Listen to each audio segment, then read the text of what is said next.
네, 여전히 많은 분들이 고지혈증이라는 그 용어에 익숙해지실 것 같은데요. 우리 몸속의 기름 성분, 혈관 안에 기름 성분, 콜레스테롤이나 중성지방들 이런 수치가 높을 때 우리가 높을 고자 써서 고지혈증이라고 얘기를 하겠지만, 많이들 들어보신 몸에 좋은 콜레스테롤, HDL 콜레스테롤 수치는 이제 낮으면 낮을수록 안 좋은 것이기 때문에, 그런데 낮은데 높을 고자를 쓰기가 좀 그러니까 그러지 말고 이런 지질 수치가 전반적으로 이상이 있다. 그래서 이상지질 혈증이라고 쓰는 것이 좀 더 바람직한 용어라고 이해를 할 수 있겠습니다. 앞서 그 사례이신 분들 경우에도 총 콜레스테롤 수치도 높고, 그 중에서 특히 혈관에 동맥경화증, 죽상동맥경화증을 유발하는 LDL 콜레스테롤, 가장 나쁜 콜레스테롤 수치도 많이 높고, 중성지방 수치도 150까지가 우리가 원하는 수치라고 하면은 지금 그것보다 높은 164이고, 그런 이제 전반적인 수치를 봤을 때는 지질 수치 이상이 있기 때문에 이상 지질 혈증이다, 이렇게 이해할 수 있겠습니다. 그러니까 어쨌든 문제는 지금 이제 시작이 된 거고. 네, 그렇죠. 근데 네. 이제 환자분들은 이거 당장 약을 먹어야 합니까? 이제 이런 질문을 네. 제일 궁금하게 생각하시거든요. 네. 이상지질혈증은 사실 고혈압이나 당뇨병보다 수치가 아까 그분 말씀처럼 종류도 많고 수치도 다양하기 때문에 훨씬 더 복잡한 부분이 있어요. 고혈압, 당뇨병은 수치가 어느 정도 이상이면 진단을 내리고 약을 써야 된다라고 하는데, 이상지질혈증은 벌써 이제 우리가 수치를 4개를 맞지 않습니까?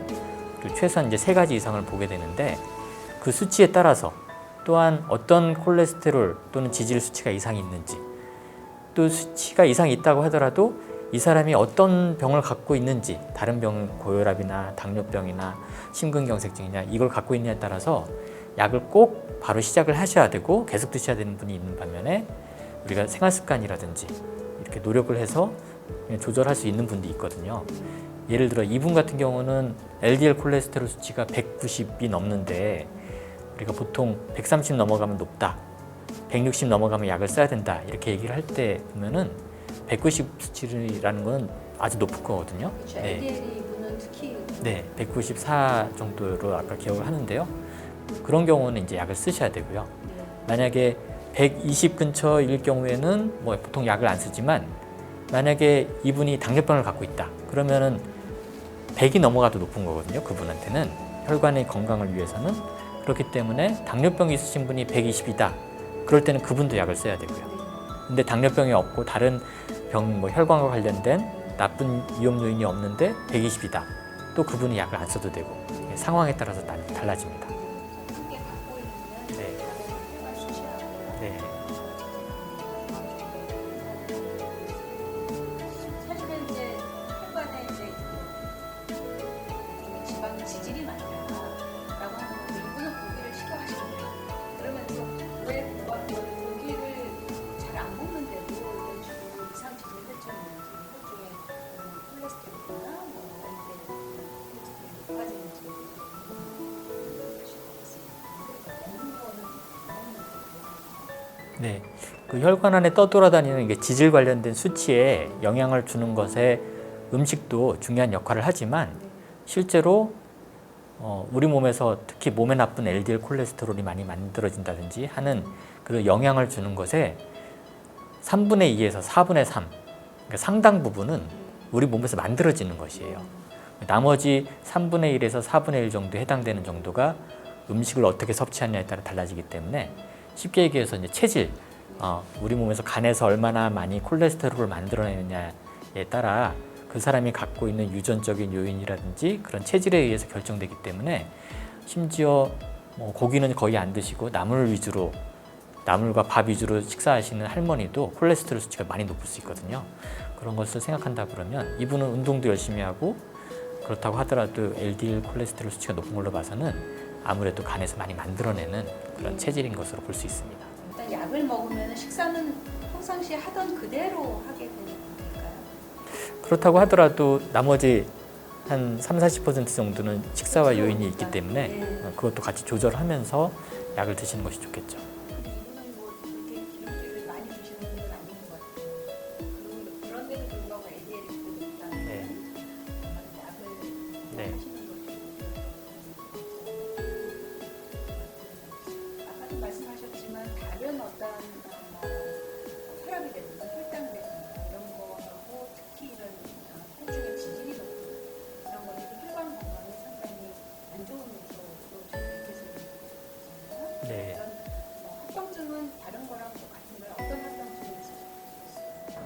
결국에는 지질 성분이 높다, 특히 LDL 콜레스테롤 수치가 높다고 하면은 혈관 안에 이제 찌꺼기가 계속 쌓이게 되고 혈관이 좁아지게 되고 또 어느 순간에는 그 약한 혈관 어느 부인가가 터지고 그 주위로 혈관 속에 떠돌아다니는 혈소판, 우리가 몸에 상처가 났을 때 피떡이 생기듯이, 근데 그런 것이 혈관 안에 생기게 되면 갑자기 혈관이 막힐 수가 있죠.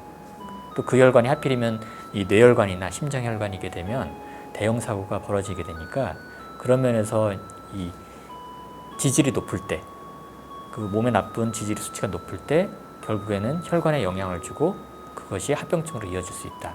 근데 거기에다가 혈압이 높다든지 혈당이 높다든지 하면 계속 혈관에 염증을 더 일으키고 또 그런 나쁜 콜레스테롤이 혈관 안에 더 많이 쌓이게 되고 2중, 3중으로 악화시키는 요인으로 작용할 수 있습니다. 임수 교수님, 이분 사연을 보면 사실 이제 혈중 콜레스테롤이 좀 높고 LDL이 좀 높고 뭐 중성은 사실은 그렇게 높기도 높지만 이제 보더라인을 많이 넘어가지는 않는데, 이 경우는 어떻게 식사를 해야 될까? 기름진 걸 별로 안 드신다는데요. 그러니까 흔히들 생각하실 때 기름진 음식과 콜레스테롤이 많은 음식을 동일시 하시는 경우가 굉장히 많은데요. 흔히 우리가 살이 찌고 또 혈중에 지질을 올리는 기름진 음식은 뭐 고기에 붙은 기름이라던가 아니면 우리가 튀긴 음식이라든가 이런 것들을 보통 기름진 음식이라고 하지만, 식품 자체가 가지고 있는 콜레스테롤 함량하고 좀 다른 의미예요. 예를 들면 삼겹살에는 포화지방이 많지만 실제로 콜레스테롤은 계란 노른자라든가 아니면 젓갈 종류나 마른 오징어류에 많다든가 해서 굳이 그런 식품들이 기름지지 않음에도 불구하고 콜레스테롤이 많은 음식으로 포함이 되거든요. 그래서 지금 이 사례 같은 경우는 평소에 기름진 음식을 안 먹지만 콜레스테롤이 유독 높은 것은 몸에서 만들어지는 여러 가지 간의 대사를 원활하게 하기 위해서 일단 음주에 대한 부분도 조절하셔야 되겠고, 그리고 식사 중에서 당연히 콜레스테롤이 많은 음식을 제한해야 되니까 기름진 음식을 포함한 콜레스테롤이 많다고 하는 식품들을 잘 조절하는 게 좋을 것 같습니다. 근데 이제 콜레스테롤이 많은 음식 중에 하나가 한 그릇 음식이거든요.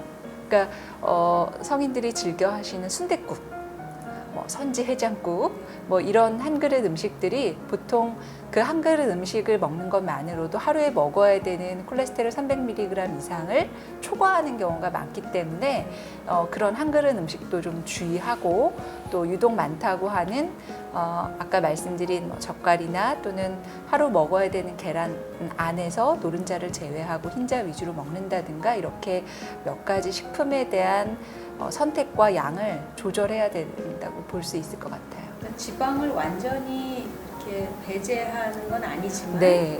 특히 콜레스테롤이 많이 되어 있는 젓갈이나 오징어나 네. 달걀 노른자 이런 부분들을 좀 더 집중적으로 신경을 쓰는 것이 좋겠다. 네. 그거 외에는 다 마음대로 먹어도 되나요? 마음대로 먹을 수 있는 건 사실 별로 안 좋아하시는 야채고요. 네, 우리가 신선한 야채, 나물이나 샐러드나 이렇게 신선하게 드시는 것들은 자유롭게 드셔도 되고, 이분이 당연히 중성 지방이 높지 않지만 우리가 당분이 많은 음식을 드시면 또 체내에서 중성 지방으로 전환이 돼서 축적되는 부분이 있어서 당분에 대한 섭취도 조절하는 게 좋겠고, 그 다음에 또 조절하지 않아도 되는 식품이라고 언급하긴 그렇지만 저희가 견과류 종류라던가 아니면 우유나 유제품, 과일류 이런 것들은 제한보다 적절한 양으로 섭취한다라고 하는 정도로 이렇게 좀 분류를 해서 나눠볼 수 있을 것 같아요. 견과류는 주로 어떠한 지방 성분이? 우리가 알고 있는 호두, 땅콩 이런 것들, 최근에 피스타치오나 이런 것들은 전부 다 불포화 지방산에 포함이 된다고 볼 수 있어요. 그래서 흔히 좋은 지방이라고 얘기하는 것들에 포함되지만 견과류 자체가 가지고 있는 열량 때문에, 예를 들어 호두 같은 경우는 호두 한 알 반 정도가 우리가 먹는 그 식물성 기름 차 숟가락으로 한 숟가락 정도하고 거의 열량이 같고 지방 함유량이 같거든요. 그래서 견과류가 나쁜 지방은 아니고 좋은 지방에 속하지만 열량을 포함하고 있기 때문에 견과류는 이용하시되 과도하게 섭취하시지 않는 걸로 조절을 하시는 게 맞는 거죠. 칼로리가 높기 때문에 네. 제한을 좀 하는 게 좋겠다. 네. 말씀이시고. 그러면 지금 주로 이제 그 지질에 대한 얘기, 지방이 많은 음식 얘기를 했는데 탄수화물은 어떤가요? 탄수화물과 지금 이 나온 수치와의 이런 관계는 어떤 게 있나요? 아까 말씀드린 것처럼 이제 탄수화물 섭취가 과도했을 때 체내 지방으로 축적되는 부분이 있고 이 사례자분은 특히 탄수화물을 많이 먹는다고 이렇게 내용을 적어주지 않으셨지만 저희가 이제 병원에서 만나는 특히나 중년기 어머님들은 고기나 기름진 건 안 먹는데 밥 대신에 빵이나 다른 국수나 이런 감자 많이 먹어서 그런 것들이 체내 중성지방에 영향을 많이 미치는 경우들이 있거든요. 그래서 실제로 아까 교수님께서 몸 안에 가지고 있는 지질의 수치가 콜레스테롤이냐 아니면 중성지방이냐 어떤 것들이 높고 낮고 또 갖고 있는 동반 질환이 어떠냐에 따라서 약물이나 여러 가지를 고려해야 된다고 말씀해 주신 것처럼 실제로 음식 조절을 할 때도 콜레스테롤이 높으신 분들은 전체 지방과 콜레스테롤에, 중성지방이 높으신 분들은 술과 탄수화물에 이렇게 좀 더 포커스를 맞춰서 어떤 게 문제였는지를 발견하고 조절하는 게 조금 해법이 될 수 있을 것 같고요. 이제 탄수화물은 사실 우리가 알고 있는 식품의 범위가 넓잖아요. 네, 밥도 그렇고 감자빵, 국수 또는 단순당 이런 것들 굉장히 많은데 보통 한국인에게 권장하는 당류에 대한 섭취량은 하루에 50g 정도로 제한이 되어 있어요. 근데 이 당류도 좀 얘기를 해보자면 우리가 알고 있는 그 초코 쿠키나 아니면 팥빙수나 여름철에 먹는 이런 것들은 한 그릇 정도가 보통 하루에 먹어야 되는 당류 섭취를 초과하고 아마 즐겨 하시는 그런 커피 음료들, 시럽이 들어가 있는 커피 음료도 조금 큰 사이즈는 보통 하루에 먹어야 되는 당류를 다 초과하고 있다고 보시면 돼요. 그래서 그렇게 얻어지는 당류 섭취 그리고 중성지방의 전환량 이런 것들을 감안하면 일단 탄수화물 섭취가 많으신 분들은 그분들대로 또 당류에 대한 섭취를 조절하는 게 맞을 것 같습니다.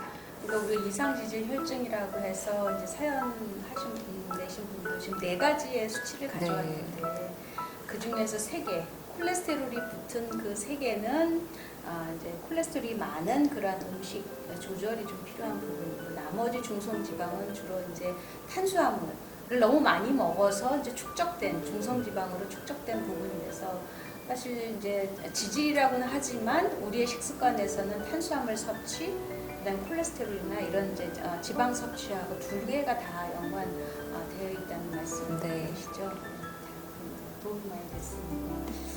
근데 이제 저희가 이제 이분도 이제 술이 있는데 술하고 중성지방이 또 연관이 있나요? 술도 열량이 다 있는 거는 알고 계시죠? 네. 그래서 술배라고. 네, 여름철에 이제 즐겨 하시는 맥주 500cc 정도가 한 200칼로리에서 250칼로리 정도 되고요.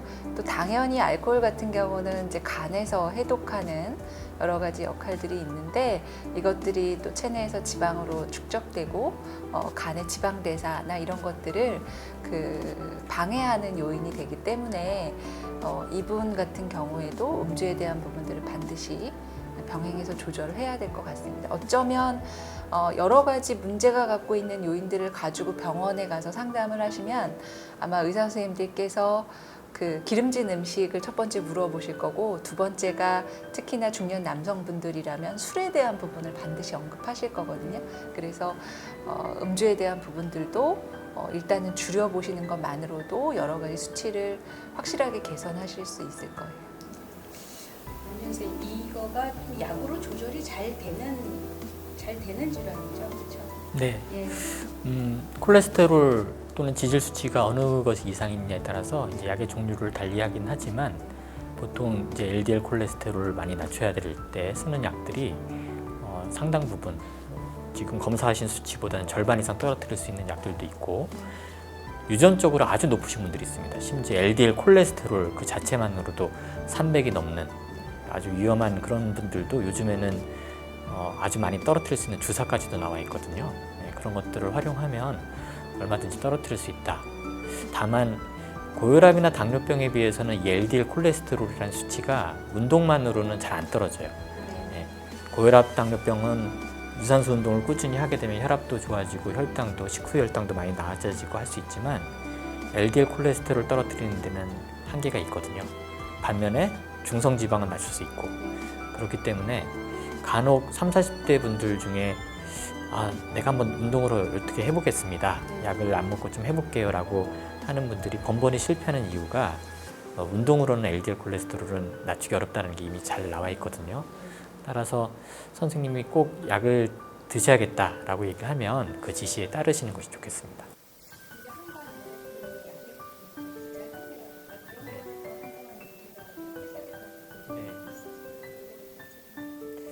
말씀드린 그 LDL 콜레스테롤을 낮추는 약이 이제 스타틴 계열의 약물이고 실제로 이상지질혈증이 있다고 하시는 분들 10분 중에 9분은 우리나라에서도 그 약을 쓰고 계신데 그 약 부작용으로 혈당이 좀 올라갈 수가 있어요. 그래서 없던 당뇨병이 생기시는 분들도 간혹 있긴 한데 그동안의 많은 연구를 봤을 때는 이 약을 써서 그 심장혈관, 뇌혈관 같은 것을 깨끗하게 하고 지질을 낮춰서 그 혈관 안을 청소하는 결국에는 뇌졸중이나 심근경색증 등 아주 치명적인 그런 질환들을 예방하는 효과가 당뇨병이 생기는 그런 영향보다 훨씬 더 크기 때문에 꼭 써야 되는 분은 써야 된다.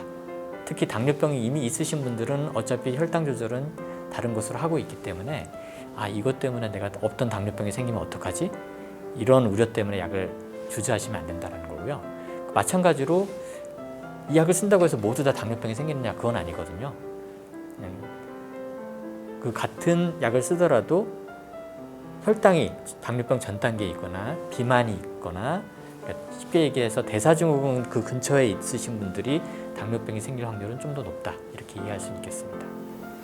오늘 사연 주신 분은 30대 회사원이시고 처음 이제 이상지질혈증에 대한 이제 통보를 받으신 건데 어떻게 뭐 사연하신 분한테 사연자분한테 한 말씀 격려의 말씀. 네, 말씀드린 것처럼 이상지질혈증은 좀 더 복잡해서 수치나 또 다른 병을 갖고 있느냐에 따라서 조금씩 다르긴 한데 이분은 LDL 콜레스테롤 수치가 이미 190이 넘었기 때문에 약을 쓰셔야 될 단계다. 그런데 이제 약을 쓰게 되면 이 정도 수치에서는 충분히 콜레스테롤 수치를 낮출 수 있기 때문에 치료 방법이 있다 이렇게 이해를 하시고 지금부터 약물 치료 열심히 하시면 우리가 그런 나쁜 질환들을 예방할 수 있다 이렇게 기대를 갖고 치료를 하시면 되겠습니다. 네, 이렇게 이 연령대 세대들이 만약에 이상지질혈증 약을 드시기 시작하면 우리 세대에 이상지질증 약을 안 먹는 사람이 어딨어 이렇게 또 약을 꾸준히 먹어야 되다 보니까 나머지 사항들을 굉장히 가볍게 간과하시는 경우가 굉장히 많아서 그 약에 대한 용량을 줄일 수 있음에도 불구하고 생활 습관으로 그렇게 목표에 도달하지 못하시는 분들을 굉장히 많이 봤어요.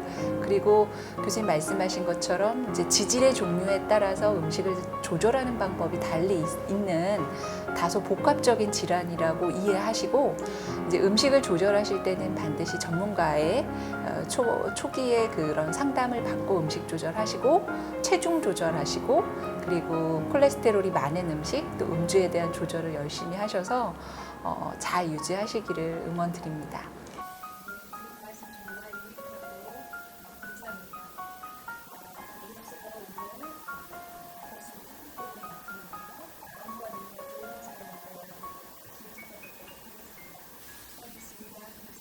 고맙습니다. 수고하셨습니다.